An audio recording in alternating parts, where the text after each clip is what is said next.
سلام، خوب هستین؟ اسمتان چی است و چند سال است که در تولید ظروف کلالی استالف کار میکنید؟ بسم الله الرحمن الرحیم. اسمم عبدالوکیل، باشنده ولسوالی استالف ولایت کابل. تشکر عبدالوکیل جان. راجع به پیشینه تاریخی ظروف کلالی آن چی میدونید بگویید؟ 300 سالی تاریخ داره. از این زبان کلانای بفهمیدیم تاریخ همی سرامیک بگوییم کلالی 300 سال شد که همی تاریخ دار در استالف. فعلا خود ما از پدر در پدر برای ما میراث مونده، یعنی 40 سال یا 45 سال میشه که ما کار میکنم در صنایع دستی. خاک ظروف را چگونه آماده میکنید؟ خاک ظروف بر ما از خود استالف از گلش بر ما میارن در موتر، باز میره ما میچوکیم میره که همراه چوب باز چوکیده که شد، باز دی همراه قلبی بیخته میشه، باز میاریم ترش میکنیم یک روز بعد از یک روز بعد همراه پای لغت میشه، باز که لغت شد دیگه میارن مولیده میشه سر دستگاه هر جنسی که بگوی باز جور بشه. تشکر. به این فابریکه کدام ظرفا آماده میکنید؟ هر چیزی که از مثال کاسه شورا خوری است، بشقاب از غوریای برای میوه است، گلدان و چلم و چاینک و گیلاس این چیزی ها کلش همیشه آماده میشه. از کدام دیزاین‌ها و رنگ‌ها برای تزیین ظروف کار میکنید؟ او رنگ یک بوته بحث به نام اشخار بوته میگن در تاجقرغان.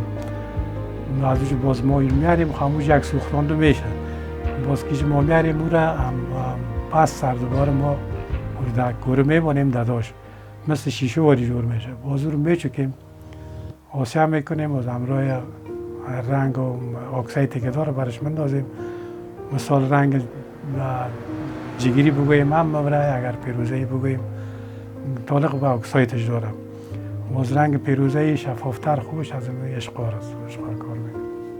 تشکر آیسر میشه که از آغاز کار یعنی تهیه خاک و گل تا مرحله پخته شدن در کوره و بازار ظروف برای مکمل خوی طریقی داره که اول ساخته میشه، باز این دفته و میبانیم خشک میشه برای یک اندازه 1-2 ساعت قدر، باز که خشک شد پس سریم دستگاهی آورده میشه برش کاب داده میشه.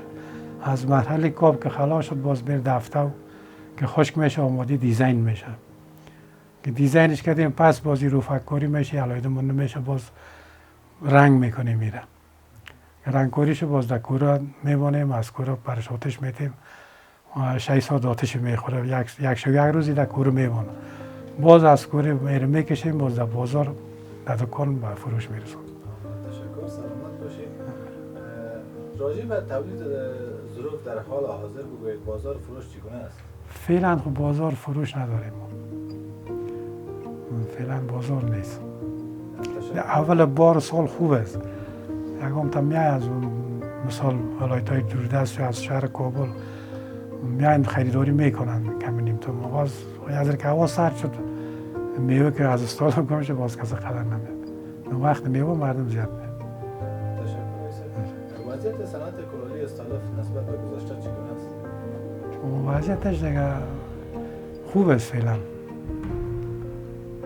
نظر به پیش نظر به گذشته بعضی دیزاین های مختلف داره خوبش، چیزایی که سابق جور کرد نمیتونه سال فعلا ما امور جور میکنیم، خواست مشتری را میتونیم برآورده بسازیم.